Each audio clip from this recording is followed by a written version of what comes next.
Hello, everybody. Welcome to the PiesNation podcast, where the pies are hot and the drinks are cold. I'm Nicholas Sacco, your host for this week's episode 25 of Season 5, or episode 138, if you're counting from the beginning. We didn't get the job done against the Lions at Marvel, and while it might not mean much in the context of the season, the attention now quickly turns to securing the minor premiership this weekend against the Bombers. Today we'll go through that result against Brisbane, have plenty of discussions in another big AskPiesNation, chat VFL wildcards, and have our next Guess the Crowd competition winner. Joining me in the studio, it's a nice trio coming for you today. It's Jack and Marcus. Welcome, boys. Nico, good to be back, Jack.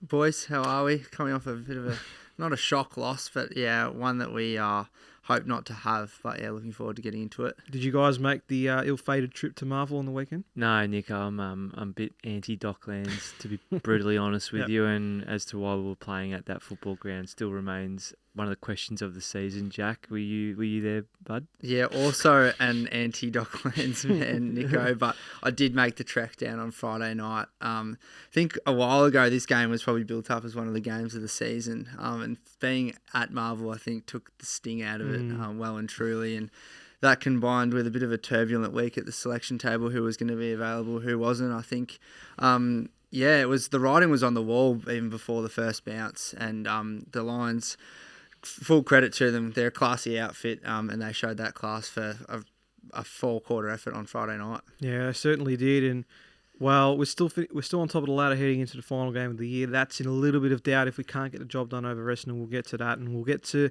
the finer details of what took place on Friday night, and we'll just get straight into it. The pie that caught your eye, boys. So keen to hear you've leaned towards this time. Jack, we'll start with you. Well, John Noble this week is the pie that caught my eye. Not many to choose from in the positive column this week, but I've gone with Nobles because he had a really good game, I thought, right throughout, finishing with 15 disposals, going at a really impressive 93% efficiency, which is unreal. But the reason why he caught my eye is that goal that he kicked to the first goal.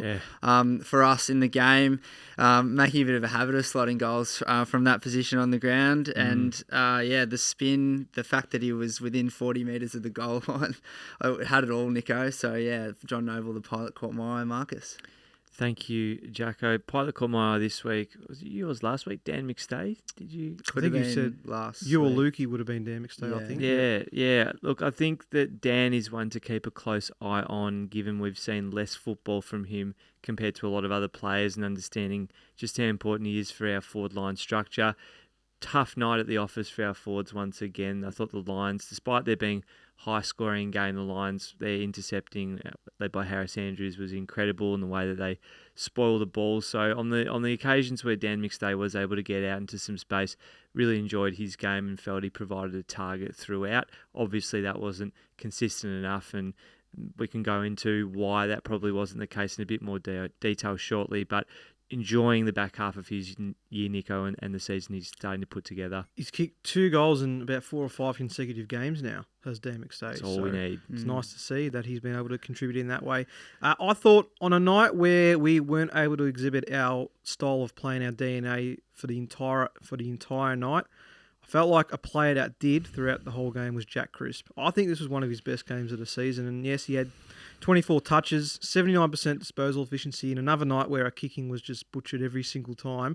He was able to stand out in that category, but it was his tackling for me, and his pressure around the ball was exceptional. Finished with 9 tackles and 34 pressure acts, which I think Crispy's really had a great month for football now, and has continued to set the trend of what we're trying to do as a football team. He continues to play his role really well, and we know him for running the lines and being a great run and carry player, and he still managed to have 360 metres gained. But it was, for me, we lacked that pressure, that hunt for the ball, particularly at ground level, and I felt like Crispy was someone that was standing out for the wrong reasons, in the sense that not many other players were doing it. So I thought he was terrific once again, and he's going to be a key cog, particularly while we've got some names out of that midfield that can stand up when required. He did so at times last year.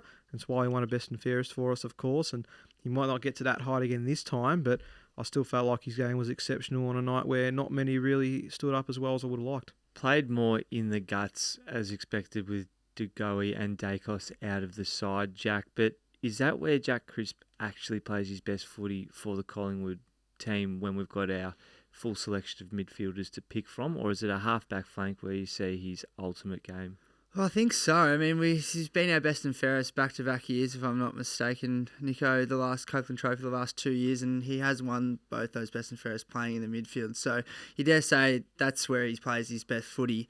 Does he fit into that mix with blokes like Tom Mitchell now in this team, Jordan De Goey, et cetera, with Nick Dacos coming back into the side come finals time as well? I'm not sure, but in saying that, over the past month of footy, as Nico touched on before, he's been one of the very few who has been prepared to go in there and get his hands dirty and win that contested ball and get it going forward for us. So, yeah, perhaps in the absence of some form from other players, maybe it's a sort of, if you're not going to look at it like a in and out in terms of getting dropped to the VFL, maybe it's time for a Tom Mitchell or someone else to switch out with Jack Crisp's role, which was what he was playing earlier on this year. It's a really interesting topic of discussion because I agree with you, Nico. I think that Crispy actually can put his hand up and say that he really went in hard time and time again and at the contest and at least tried to nullify the influence of Brisbane's illustrious midfield.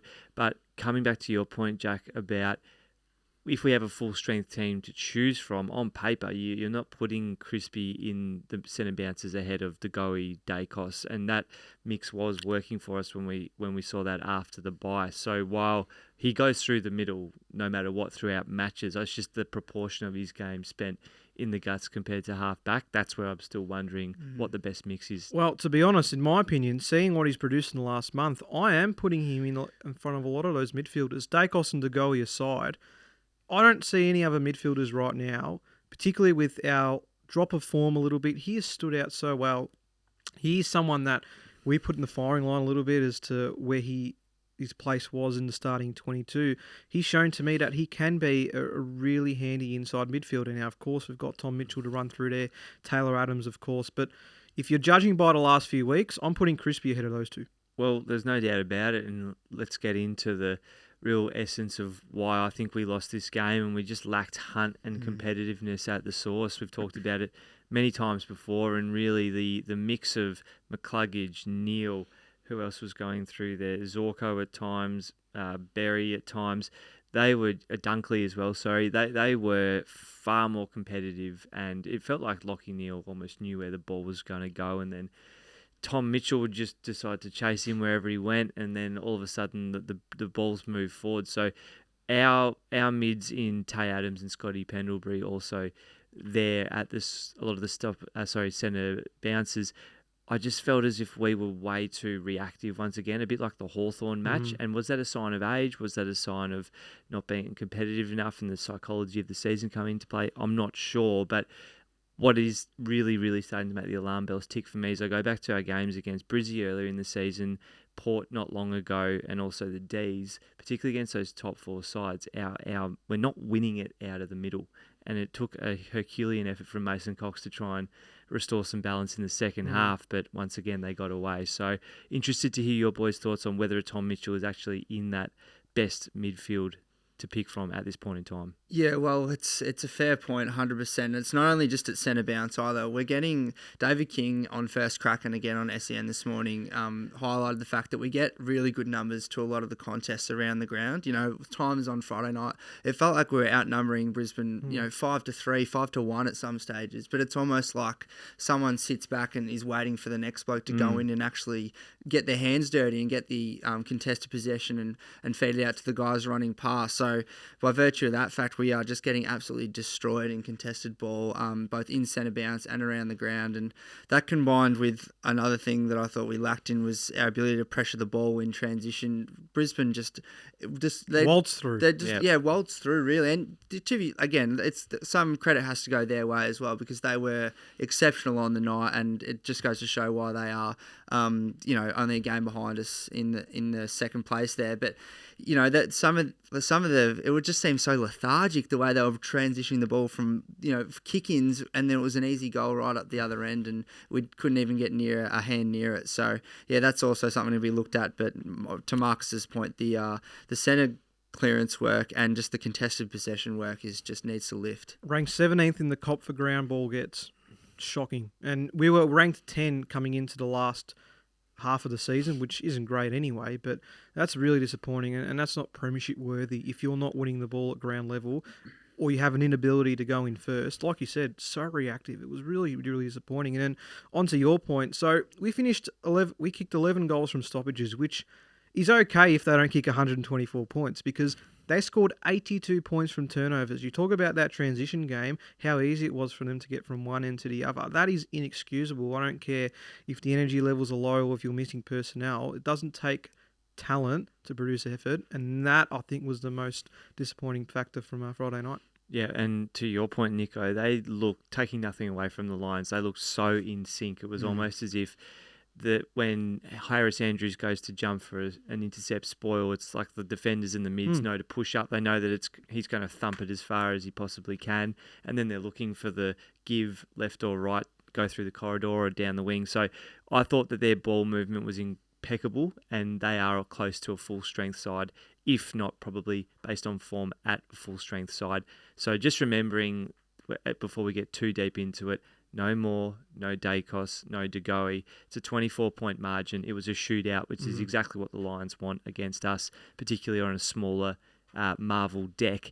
But exactly right, Nico. That is not the difference between a side scoring that much of their score against you based on turnover. Because if we can nullify that by even half, we go a long way to winning the match, potentially getting the job done.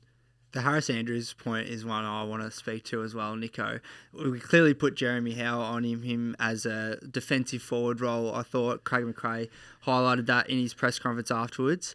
I don't think it worked. I don't think it worked not because it wasn't the right way to go. I don't think Jeremy Howe actually executed his role to perfection on the night. And I know he goes and kicks his 2 goals, and that might be papering over the cracks a little bit. But so many times he was just caught behind Harris Andrews. And a part of playing a defensive forward role is actually making the attacking defender defend. And I don't think he did that enough at all on Friday night. And I thought against Geelong, Jeremy Howe was exceptional because, he was running and jumping, being in front of the ball. Nullified Stewart's influence easily, And it was fantastic. And that if that's going to be his role moving forward, then great. But against perhaps a taller Harris Andrews, he was caught behind him far too much. And, Jeremy Howe just couldn't get involved at all. So, I thought that was worth highlighting. And on reflection, you would have thought, and again, this comes down to our ball movement as well and how the mids and the outside players were letting the ball enter inside the forward line, which requires the forwards to move around too. But if they could have utilised one of the tall forwards almost as a decoy lead on more occasions, I didn't think we switched the ball enough in this match. We weren't changing the angles. And go back to Collingwood in the first half of the season, we were changing the angles almost play by play, it felt like, and being really creative with our ball use. Without Nick and the team, it makes it harder. But look, we will learn a lot from this, and going into the final series, if we come across Brisbane again, potentially on the last day of September, touch wood, that can't happen again, because Harris Andrews is that good at getting in the way, and Jeremy Howe or whoever it is just needs to be way more physical. Otherwise, he is going to create a new score chain for you. A couple of positives to touch on before we move on. So Pendles was at his vintage best in the midfield. So on a night where the midfield probably did get a little bit smashed by the Brisbane mids and how superb they were, Pendle stood up pretty well with his experience. I still felt he looked a little bit slow compared to the quickness of the Brisbane mids, but still finished with 31 touches, had 10 score involvements, 9 inside 50s and 517 metres gained, along with 12 clearances, which is the one I'll highlight out of that, because, again, we struggled to do that throughout Friday night, and he was able to find a way to keep that ball moving forward, which I think, again, leads to the next problem, and that's our inability to gain competitive rebound attacking 50s. So easily that ball continued to get out of our attacking 50, and it has happened in losses. It's a catalyst to that Hawks loss. I think the Melbourne one as well is one that stood out, but it's just so poor with our inability to keep that ball inside our front half. So as good as Pendles was in the clearance stats and getting those 12 in the end, the forward structure still needs so much work, and we'll get to Coxey's game in a moment, but what's the concern coming out of their front half? Because we're not going to win many finals if that's going to be the case. I know we kicked 100 points and we're able to get scores on the board, but it didn't seem anywhere near as easy as it should be. Yeah, look, my interpretation actually comes back to the midfield, and look at Pendles with a stellar game on paper, and he was awesome. Like, watching a guy that age go about it, the way he still does is super professional and expect nothing less. But 12 clearances to Scotty Pendlebury. Tom Mitchell has 3, Tay Adams has 3, Josh Dacos has 3, Jack Crisp has 3, and that's way too lopsided coming out of your midfield. So to answer your question in relation to the forward line, Nick, what I think happens there is that when your midfielders aren't getting the ball out, the forwards start to lose a bit of confidence. And instead of maybe just having the chest puffed out a little bit more, expecting that ball to come in quick and being in front of your man, slowly over the course of the game, that confidence becomes eroded. And then I think that when you're not getting your hands on the footy frequently throughout a game as a forward, not to say that we didn't, but that there was perhaps a common thread throughout this match, which was Lachie Neale's going to win the clearance or Hugh McCluggage. And I honestly think that goes a long way to how the forwards set themselves up over 4 quarters. So that was a big component of the match. And if Degoe and Dacos are playing this match, I'm not sure if that's as much of a problem. But I'm really confident that won't happen again in finals. I really am. Yeah, I completely agree with Marcus there, Nico. I don't have much to add. By the way, the forward structure chat, I just think if you look at all the games where we've performed this year, we've had a very even spread of goal kickers from midfielders to the 6 players playing up forward. So I think we've got a bit of a unique structure up there anyway, even when we are playing our best footy, and it's not assisted, as Marcus has just highlighted, when you can barely get your hands on it at centre bounce. So yeah, that doesn't help at all. But I do think we're seeing some positive signs against Geelong last week. Even this week, I'm really loving what Dan McStay has brought in the past month of footy, presenting up to the ground, and you really do back his ball use on centre wing and over, I love Coxie and I love when he's in the team, but I'd love a Dan McStay taking a mark centre wing because I feel like he's a bit more of a lethal kick or better decision maker perhaps. Likewise with Jeremy Howe when he plays in front of his man instead of trying to play like a full back from full forward. So yeah, I think there's positives there still to come, but yeah, probably wrong time of year to be really tinkering with stuff like this, isn't it? Yeah, it is a bit like that. You want to be a lot more consistent coming into finals. You mentioned Mason Cox was the sub coming into this game, came on halfway through, played 50% game time, finished with 5 touches and 25 hit-outs for his efforts in the ruck throughout the game, and also kicked a goal late in the piece. What did we think of his role as a sub, his inclusion into the team, and if he has done enough to keep his spot in the 22? Well, based on form, coming off the bench and actually restoring some order in the middle was exactly what we needed. So it was fortuitous that Jacob Ryan coming off in his debut game under a concussion and looked nowhere near it, to be brutally honest with you. Tough assignment first up, of course. But Coxie has staked his claim once again that he should be perhaps that next person to come into the team. But once more, with tall guys, whether matchups, like what else needs to be factored in before bringing in another tall? It's an age-old case. So you see it different, Jacko, in terms of where the Coxie's walk-up start? Well, yeah, it's a tough one because what else does Mason Cox's inclusion bring to the structure of our team? But I did think on Friday night he brought a new energy to that midfield that we were lacking in the first half. We've been talking about lack of aggression, lack of hunt. He brought that in the third term there and really did lift the side and keep us in it. I thought the clearances started going our way in that quarter, and we, in a shootout game like Marcus just mentioned before, that's exactly what you need to get things going your way. Whether or not he's going to be able to find himself in this team, who knows, with selection and whatnot. It gives me a headache even just trying to think about it. But I think what's probably more got to be highlighted is, and it's on the rundown here, Nico, who needs to lift before finals. I feel like we've got to start talking about Darcy Cameron as someone who's probably had a down month, it's got to be said. On paper has an okay game, I thought. I think he had about 17 touches and a goal off the top of my head without looking at the stats. But I really feel like the bigger ruckmen get a hold of Darcy a bit, and in a team that's lacking aggression, maybe a bloke like Mason Cox should be considered to be ahead of him at the moment. Maybe that's a bit harsh, a bit early. I haven't been known to go early this week. Dan McStay, Jack Chris. No, you're right. I think his biggest... Darcy Cameron. Of course. I think if it means they're all going to perform, we will take it. I think Darcy Cameron's biggest flaw is his aggression and his hunt for the footy. He gets outmarked pretty easily for mine for a tall guy, and I know that he's up against some really strong-bodied opponents, but it just seems too easy for me. Sometimes in the ruck that he gets out-muscled and the tap goes their way, and all of a sudden our opponents get the clearance or in a marking contest. I don't think he has taken many marks over the last few weeks, potentially in 1 or 2 on Friday night.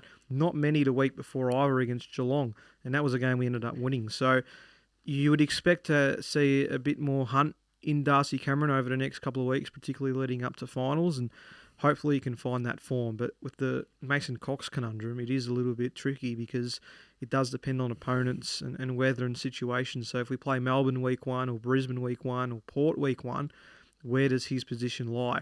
Right now, as good as he was on Friday night, I don't know if he's in that side with all those tools, again with Darcy Moore coming back in. The only way he gets into the team is if he's playing instead of Darcy Cameron for mine right now. So whether that eventuates over the next couple of weeks, if Darcy doesn't find his form, who knows? But great, encouraging signs nonetheless from Mason Cox, and someone we know can play a role if required, particularly on the big stage. Absolutely, and I think that is probably the most important point to mention is that Coxie has stood up in big games time and time again. So if Fly is going to back him in, it really is to bring that energy and rise to the occasion, particularly as someone who played in our last final series as well. I think that shouldn't be forgotten. You really want to go into this campaign making sure there's as many blokes who have that experience of playing in the Richmond final and playing in the granny. Like that 2018 campaign was really special for a lot of these players who are still on the list. So bringing the band back together does include Mason Cox in a way. Going back to Demick's day as well, Nico, when he gets his opportunity in the centre of the ground in the ruck, I think he does a more than serviceable job as well in terms of, considering he gives away probably a lot of height compared to most of the ruckmen in the league, does really, really well. Got a good look at it against Brisbane in the corresponding game earlier on in the year, but when he got his chances and has got his chances over the past sort of 3 weeks, I think he's been, again, more than serviceable. So, a lot of headaches coming in the big man selection this week, I reckon, and in weeks to come. Yeah, it certainly will be. We touched on Jacob Ryan's debut, and unfortunately his night ended pretty early with his injury, him getting subbed out by half-time. We were a bit surprised by his selection because I think we were under the impression that Fly wouldn't be introducing any new members to the playing group, particularly coming into finals and having a sort of structure set in terms of the players that have played under him throughout the season, not having anyone new come in. And of course, I know the VFL will emulate that in different passages, but completely different ball game coming in. Position-wise and personnel-wise, it was a strange call. And look, full credit to Jacob Ryan for giving it his all. Unfortunately, tonight didn't turn out the way he wanted it to, but don't know if that was the right call in hindsight. I think we have only debuted Harvey Harrison before Jacob Ryan this season. Yeah, correct. I think you might be right, yeah. And as part of any healthy list development, you must give guys opportunity, and there's obviously that culture that needs to be maintained between the VFL and the AFL sides, even with a really open premiership window like ours. So it was a strange call, but at the same time, we're 2 games clear, and I think I made the point in our chat that if we weren't, it probably doesn't play, honestly, with Quainer and Nobles. I thought Noble was going to be laid out, and there's some whispers about that with Ryan coming in, but that wasn't the right call based on how important this match was, you would have thought. But at the same time, we could afford to drop the game, if that makes sense. And I think Fly's the type of coach who always want to reward the behaviours he's seeing in the twos where possible.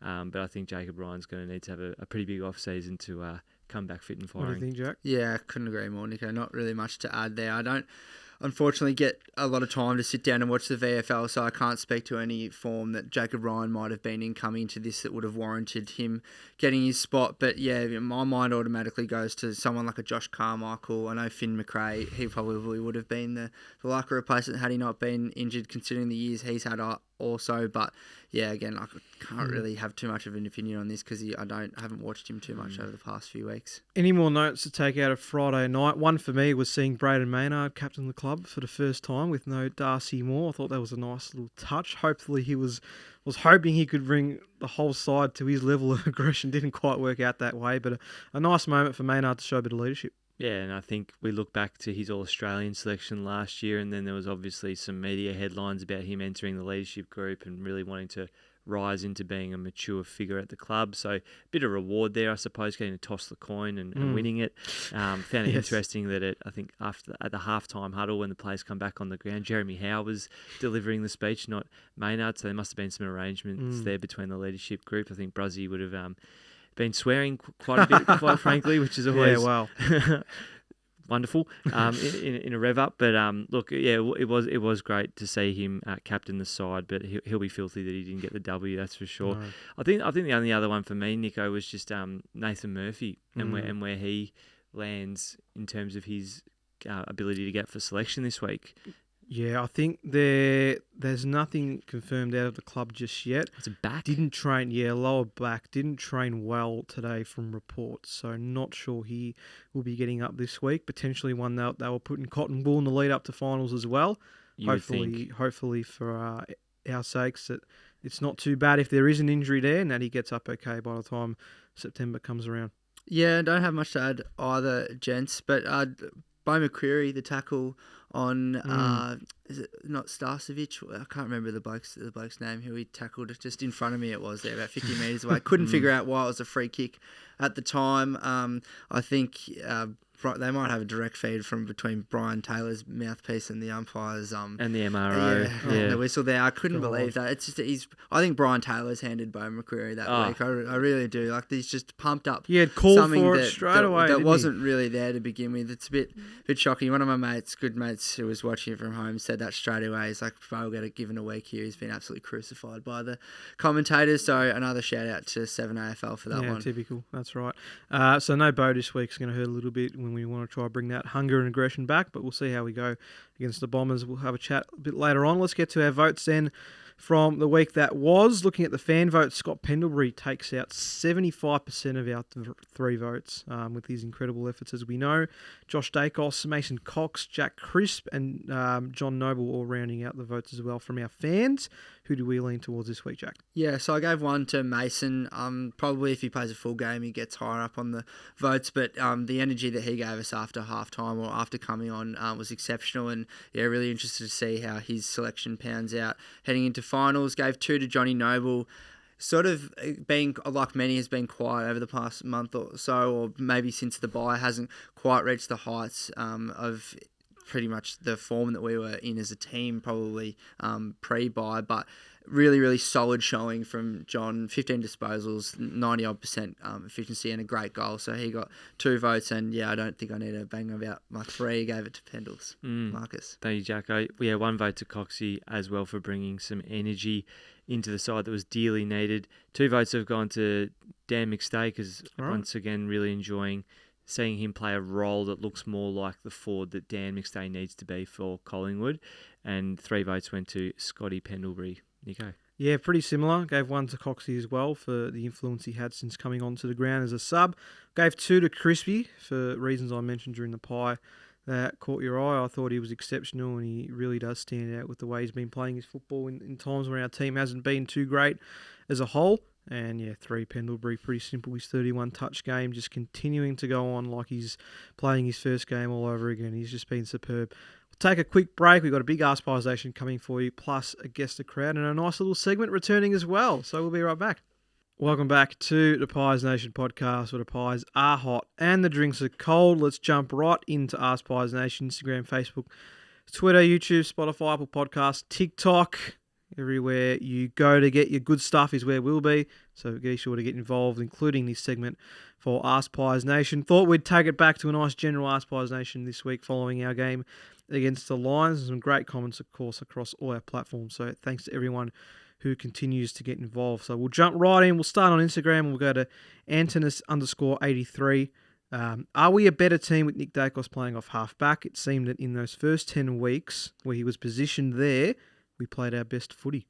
Obviously, he's not playing right now, so hard to give that call, but is that a move we look at doing in finals? Well, if it's not Jack Crisp, then it's either Scott Pendlebury or Nick Dacos who go to the half-back line. I don't think any other mids have that flexibility. It's not a bad call because he did win so much footy, but I think it was just as damaging in the middle, to be honest with you. What do you think, Jack? Yeah, it's going to be damaging anywhere he goes. Nico, take your pick. But I think he evolved into a midfielder that very earlier than what we probably expected him to. I mean, my mind goes back to that Bulldogs game where he was as ferocious at the ball as anyone has been this year. So I think that's probably where he's going to play his best footy. But he's certainly not a bad option to have as a Mr. Fix-It to go back to half-back, that's for sure. Rouse57 on Instagram. Did Coxie's ruck work after being subbed on make him our main ruckman come September? So following on from the chat we had in the last segment.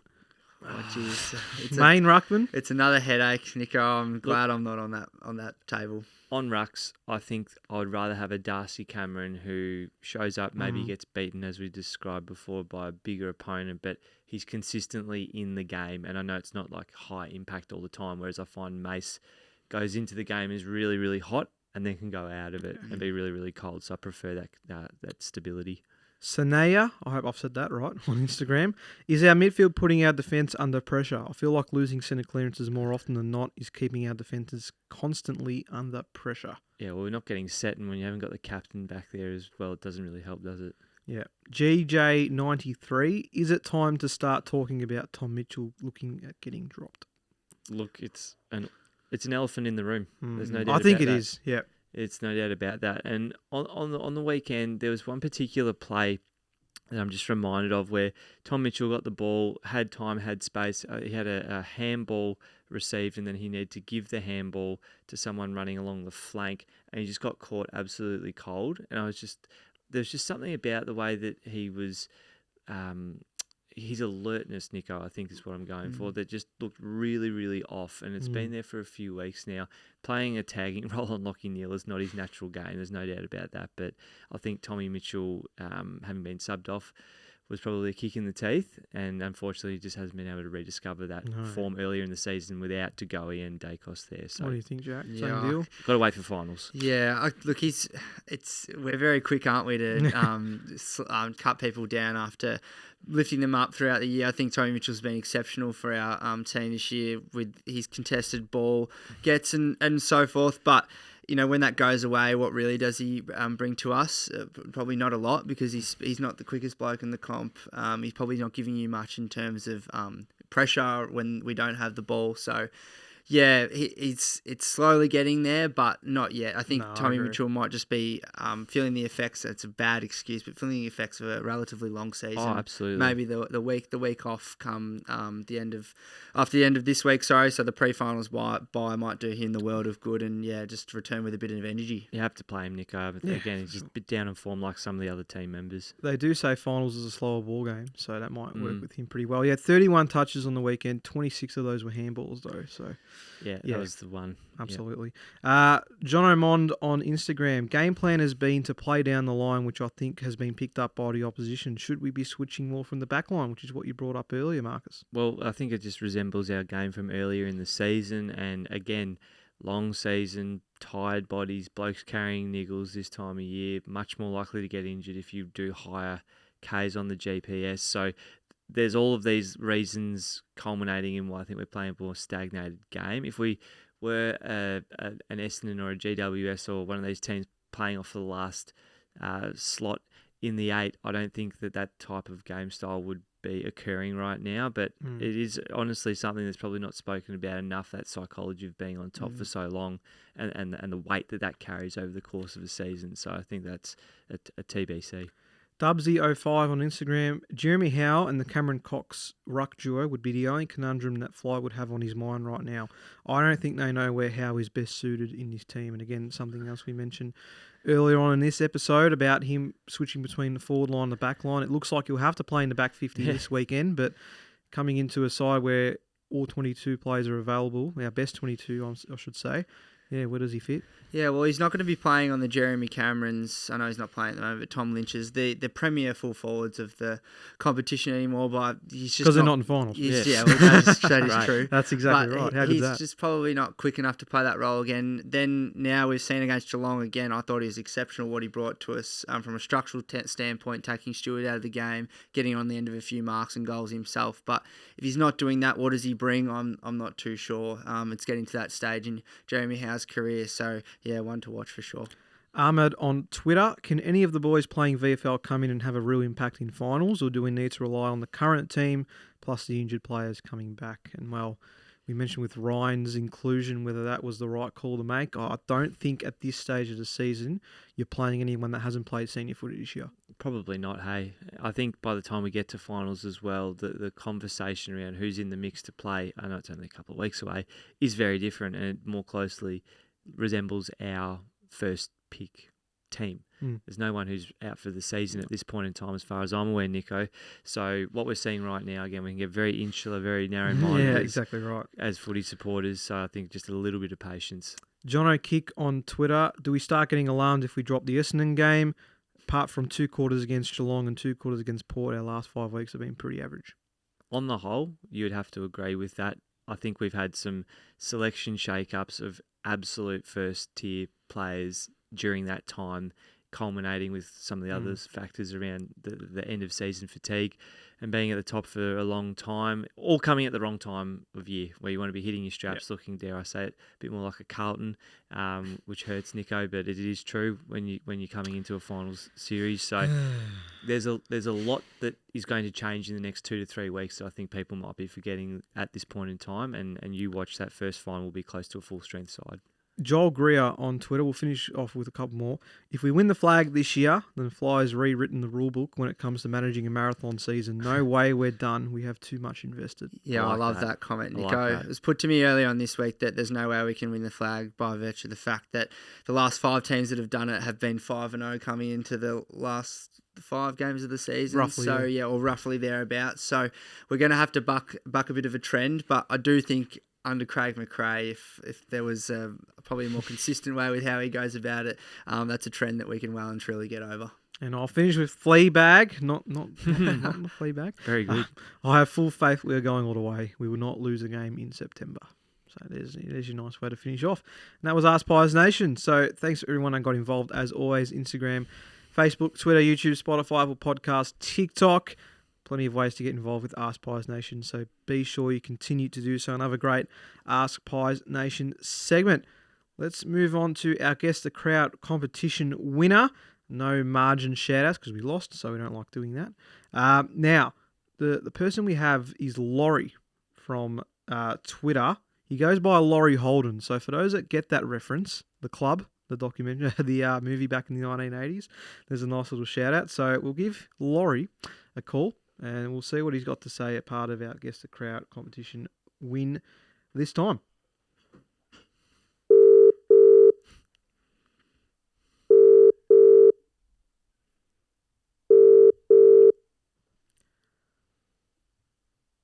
How are you, bloody legends? Hello, Laurie. Welcome to the Pies Nation podcast, mate. How are things?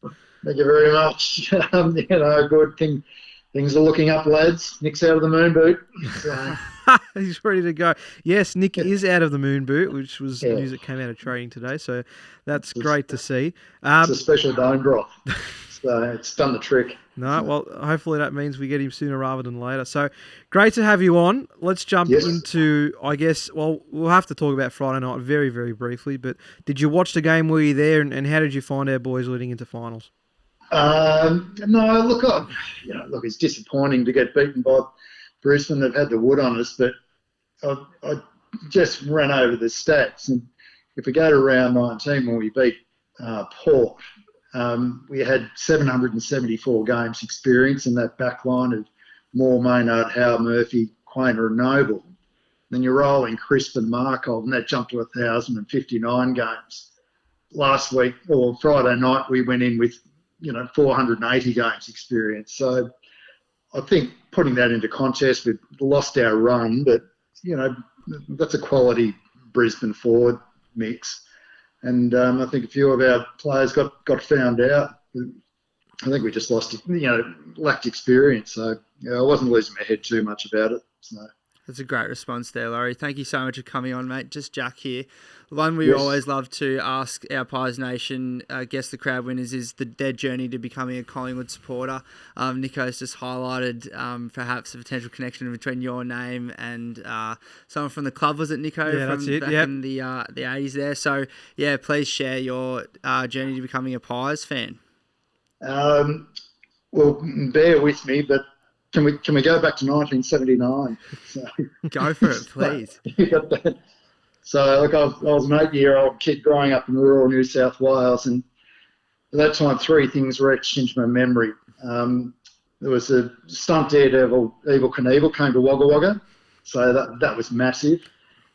Kiss released Dynasty, and I got to go to my first live Collingwood match. So, leading into that, we'd beaten Carlton at Victoria Park, and then we dispatched North in a qualifying final. So, safe to say, Dad was up and about. He was noticeably different, and I hadn't seen that side of him. So, and he had what I was later to develop was finals fever. So, from there we went to Melbourne. So he loaded up the Lime Green Statesman, and it was a 5-hour road trip down to Melbourne. So it was, I just still remember going to the MCG for the first time and walking, down from Wellington Parade. You heard the cries of, calm the pies, and then, record, get your record. So Dad shelled out 60 cents, and I've still got that record today. So, and it's a strange thing when you go to the ground for the first time, particularly as a kid and from the country. You just, we had to get tickets from scalpers. Now, scalpers were something that was foreign to me. You'd think of, cowboys and Indians. But anyway, we got the tickets and then went into the bowels of the Ponsford stand.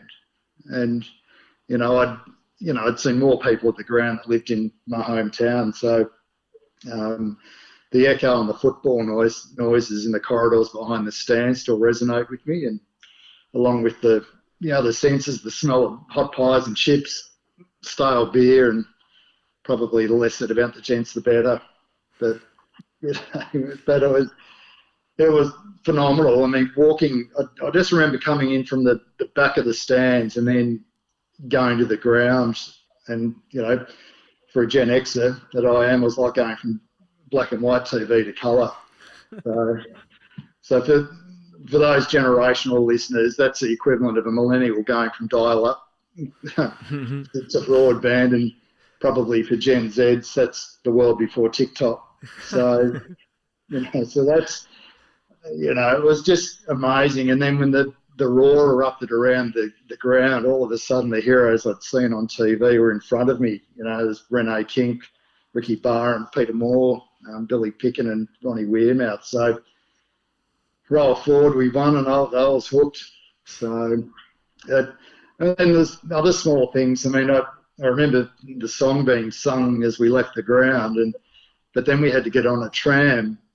It was the first time on a tram. It was packed on Wellington Parade, and as we rode down, we're going down Flinders Street, Dad stood on the duckboard step of the tram holding onto the handrail, and I just stood in between his arms there, which I don't think he'd be allowed to do today. Mm-hmm.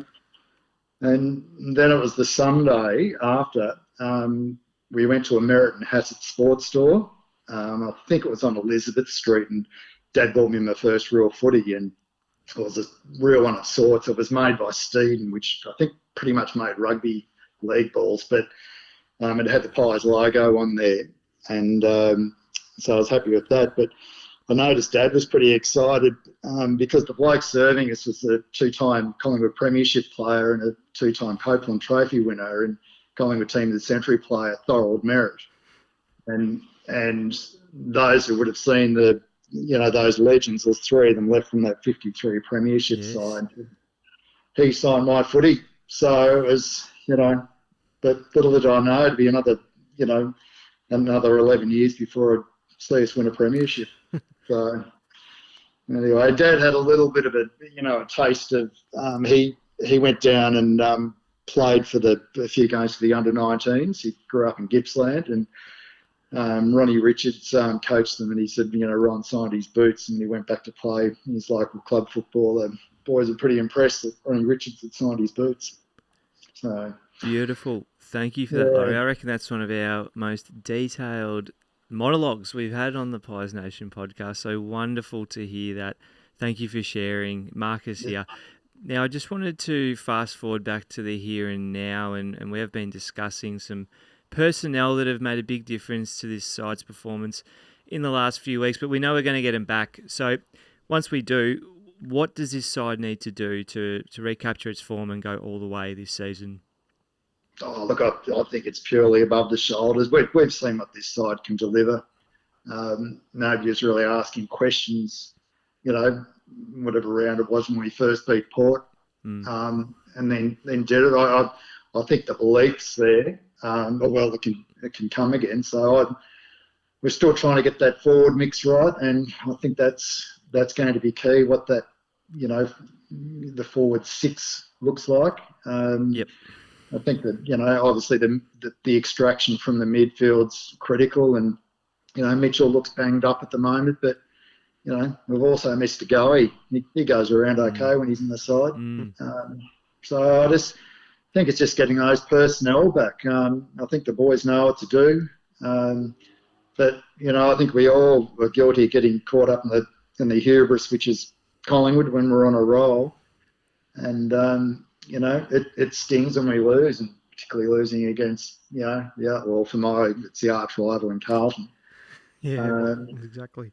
Yeah, but I don't think for a moment, I think that our crowd, I mean, it's like our 23rd, 24th man. I think once we get back to the MCG, I think it'll just take that'll click us into gear. I bloody hope so. Yeah, well, we're hoping so too, that's for sure, Laurie. This week. Before we let you go, you mentioned some of those past players that you looked up to during your first games watching the black and white. Are there any players today that sort of remind you of those heroes that you were looking back on when you first started following the club, and some of your favourites either that currently play or that have played in recent years? Look, it's, Peter Dacos is just, for obvious reason, that's, most people of my generation are going to say that. But, I watch a replay of him, and the chills still go down the back. He was just amazing, and I don't think we'll see anything like him again since. Look, I miss Doug Barwick. I love seeing Dougie Barwick run under the 50 and just pump it long into the goals or for a goal. And I think even what was his name, went up to Sydney, Paul Williams. Played in a similar vein. But for this current crop, look, there's a lot of young players in there. I think we've got that gap between that 100 and 150 player mark. So we're still seeing some of these players evolve. But I'm a unabashed Jamie Elliott fan. I just think that bloke's been cruel by injury. But he should have been a multiple All-Australian player in my regard. So. I just love to see him get his opportunity this year, and maybe get the medal that he's missing. Yeah, well, let's hope so. I mean, career high goals for him this year, which is great, Jamie Elliott, with all the setbacks he's had. Laurie, it's been awesome having you on as part of the podcast. Really appreciate you giving us your thoughts and insights and your journey to being a Pies fan, and hopefully those medals are going around those players next at the end of the year, and we're all celebrating pretty hard. So thanks again, Laurie. Yeah, love it, boys, and love what you do each week, and I really appreciate it. So go well. Thanks, Laurie. Good on you, Laurie. Take care. Cheers, lads. Bye. There we go. That was Laurie joining us as part of our Guess the Crowd competition. That could be you if you guess the crowd closer, so be sure to get involved. We're on a hat-trick. We're on a hat-trick for Guess the Crowd callers who pick up the phone and just get straight into it rather than addressing them. It wasn't a hi, Laurie speaking. It was a g'day, you bloody legends. That is true. I'm all about that. I hope it cottons on. Yeah, hopefully so. And people know that they can expect an nice little intro. Maybe that's what we can ask for our callers once they get online. Don't give us the who's speaking here or what number have you got, but maybe a nice little intro. But yeah, great to get involved. And Lukey very happy to know that the headphones don't need to go on. Yes, he won't be spending 5 minutes trying to get out in the corner. Thanks to Derek over there, who's up and about, by the way, because his Saints have made the finals on the weekend. So congratulations, mate. Up and about.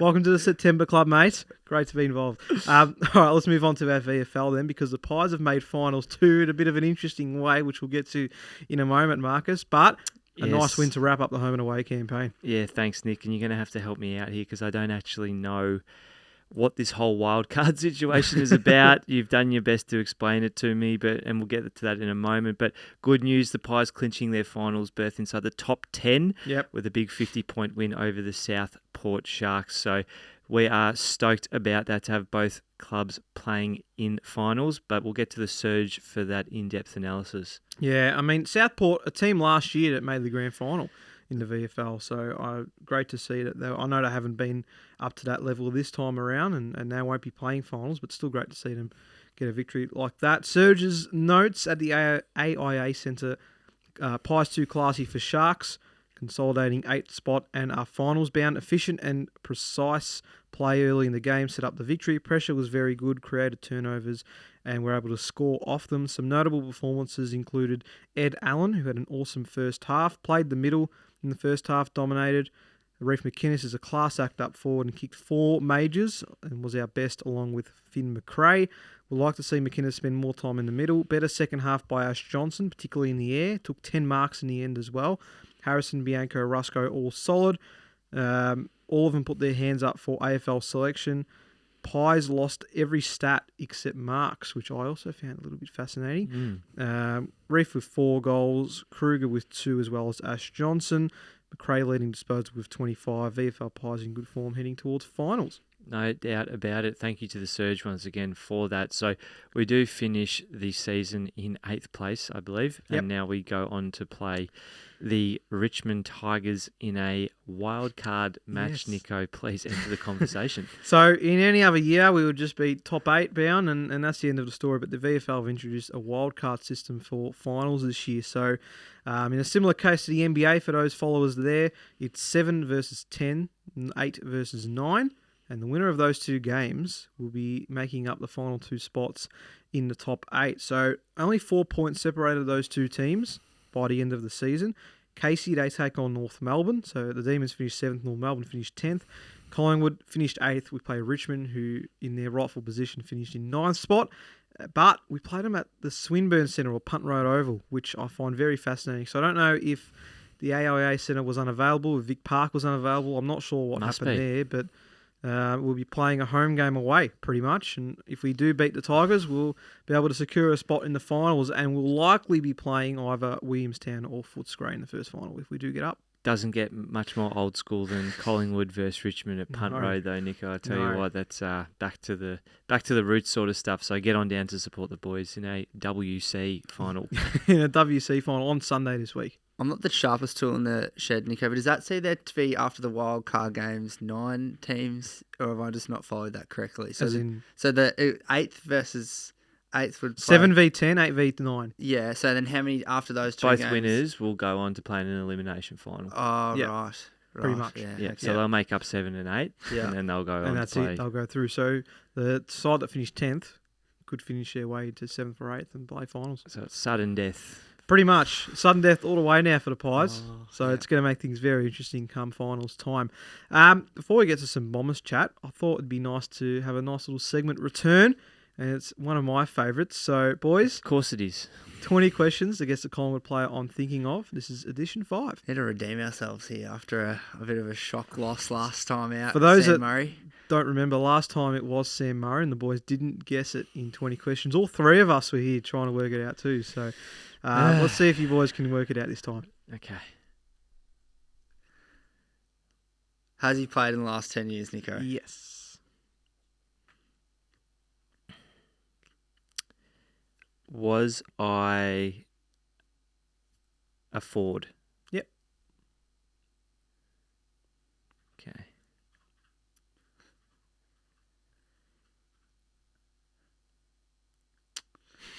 Good start. Have I played under Craig McRae? No. Okay. I played under Nathan Buckley. Yep. Yes? Yep. Okay. Third through 4 questions to go. Good start, yes. Did I play my entire career at Collingwood? Yep. Sometimes you go for these sneaky players who just played at other clubs. Like half a season at the Pies, and it stumps us, mate. All games at the Pies. All career at the Pies. Okay. Is your crack? Oh, if you've got one, go for it. Yeah, Okay. if you go behind, you can. It's okay. Was that a tall forward? No. Okay.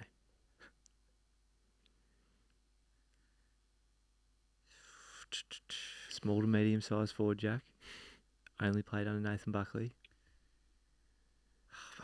The immediate ones that were like popping into my head were Alex Asolo, but he went and played for Carlton. Jesse White. No, Sydney. Fazzy boy. Yeah. Yeah. Well, that's the other thing, because we didn't have a fucking forward line for that many years. So we had to get them from other clubs as well. So that is true. finding a Salt Collingwood player. Nico, did I play 100 games for Collingwood? Yes, you did. Oh, did I play in the 2018 grand final? You did? Did I kick the first goal in that grand final? No. Oh, that was a waste of a question. Sorry. Was my number between number 20 and 30? Yeah. Was it number 24? It was. Am I Josh Thomas? You are Josh JT. Thomas. Favourite of the Pies Nation podcast. Tell you what, okay? you've gone from very hard to just like a little bit too easy, and I Still appreciate took your it. 12. Still took your 12 questions. I reckon I had JT in my mind from about question number 8, but I thought let's just make sure of this before we start dropping names. I thought it was a bit topical, considering that he was the one that He presented presented the Jacob ju- Ryan. very nice. With the jumper. Very so. nice. And I know you were a massive fan of his during our times on the Yeah, pod, swoop Marcus. squad and all that. Yep. Yeah. Oh, yeah. Yep. Yep. That's Yep. it. Yeah. All right. There you go. Shout out to Josh Thomas. 123 games, 101 goals. And of course, part of that 2018 grand final play. You know, it was pick 75. Originally in our from draft. Queensland as well? Yes, originally from Queensland. Played the Lions. Spent his time driving Ubers while he was, suspended. But anyway, Kicked a lot of strange goals, didn't he, JT? Like one of those, like a lot of those just out of the pack, out of nothing goals. Not exceptionally exciting, but not also, like it was his own. He had his own way of kicking goals. I thought JT when he was oven firing. And one that went missing because I thought we had a legitimate 10-year on-baller come just before he got suspended. Yep. He was blitzing it, absolutely blitzing it. So one that got away. let's get to a quick chat about the Bombers coming up this weekend. It's going to be a fascinating match with Essendon coming off a huge loss against GWS and would have to beat us by about 250 points to have any chance of making finals this week. So expect them to play their grand final on Friday night. But hoping this can be a game that we can really assert ourselves in, get back to the way we like to play our football, take control of the contest from the outset and deliver an important win in the lead up to finals. Yeah, there would be nothing better than a Jamie Elliott after the siren. Let's just say it for what it is. Yep. But look, that's getting way too ahead of myself. I think that this game is everything to us purely on the grounds that going in with however many losses from our last 5 games, and that statistic will be floating around the media and all the rest of it, and just anything that you can do to not get the journos involved this time of year, Nick, is a good thing. So I don't know what we need to do in terms of personnel and moving things around, but you would hope with a side that got beaten by, what was the margin against in the Essendon Giants game? It was over 100 points, wasn't it? Yeah. You would think that there's one foot on the plane to Bali and one at the MCG this week. So going down against the Bombers would be unforgivable. There's no two ways about it. Oh, absolutely. I'm glad Marcus has said unforgivable it would be if we lost this one, Nico. But in saying that, after a 100-point loss against GWS, you've got to expect some form of response from the Bombers. I feel like under Brad Scott, it's not probably the Bombers that we've seen in past years. I know this loss has gone a bit under the radar because of what's happened since their game on Saturday, with the Adelaide Crows, Ben Keys incident and whatnot. This is a significant loss for this football club. Their supporters are dirty. They will be dirty, and I feel like Brad Scott's the sort of coach that will get a response out of this side one way or the other. Hopefully that doesn't come to the detriment of any injuries for us, considering they've got nothing to lose going into this game. So, it's should be a big Friday night, expecting a really positive showing from the Pies heading into September. Hopefully Bobby Hill and Jordan De Goey make their way back into this team, so that could be a bit of a bonus for us and lead us towards a victory to secure the minor premiership, boys. First time in 12 years we'd finish on top of the ladder, which would be an almighty achievement. So it's a season that deserves it, I think, at least the home and away part. I think we should be finishing on top of the ladder, so let's hope we can do it come this Friday night. Let's get to a Monday headline before we wrap up today's ep. Marcus? I think I just said before, didn't I? Elliot after Jamie the Elliott. siren? No, I'm joking. Monday headline, I think, will be Bobby Hill to come in and kick 3 on return. Okay, nice. Jacko. Yep. I'm going very basic, Nico. You just touched on it then. I'm just going to go minor premiers, full stop. I think, I know that you've said earlier in the year that when you have a season like we have, the goalposts do shift in terms of expectations and now where we expect and how we expect our September to unfold. But I do think if we are able to win this week and secure that minor premiership, it's something that over the pre-finals bye, we as supporters really should lap up and really should celebrate, considering that it wasn't all that long ago that we were, finishing second last and really struggling. So, yeah, an immense effort by Craig McRae and the boys to be in this position, and hopefully we can secure the win and secure a top spot on the weekend. I'm going to go Mitchell back to his best to have at least 6 clearances on Friday night. He hasn't done it. He's done it once, I should say, since the Melbourne loss. So I reckon this is a great opportunity for him to really excel in the midfield, take it up to those Essendon mids and have a fantastic game coming into finals. So let's hope so. But until next week, Jack and Marcus, thanks as always. Thank you, boys. Been your host, Nicholas Sacco. You've been listening or watching to the Pies Nation podcast, where the pies are hot and the drinks are cold.